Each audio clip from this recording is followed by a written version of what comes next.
किसी ने क्या खूब कहा है, किसी की नज़र में अच्छे थे, किसी की नज़र में बुरे थे, हकीकत में जो जैसा था हम उसकी नज़र में वैसे थे।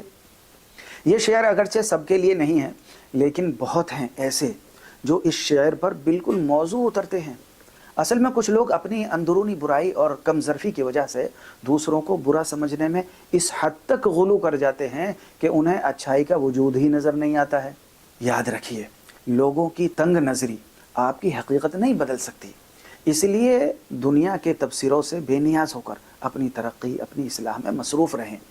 उनकी फजूल बातों में अपना कीमती दिमाग और अपना कीमती वक्त ये ज़ाय ना करें।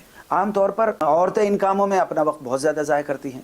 ये अशार किसी मुस्तनद शायर जैसे मीर गालिब या इकबाल वगैरह के तो नहीं हैं, बल्कि मुख्तलिफ़ नामों से मंसूब हैं। अदबी हल्क़ों में इन्हें लावारिस शायरी कहा जाता है। इनकी मकबूलियत इस वजह से होती है कि ये बिल्कुल सादा होते हैं और इंसानी रवैयों के बिल्कुल अक्कासी करते हैं उनके रवैयों की, जिसकी वजह से ये फेसबुक वगैरह पर बहुत ज़्यादा गर्दिश करते रहते हैं।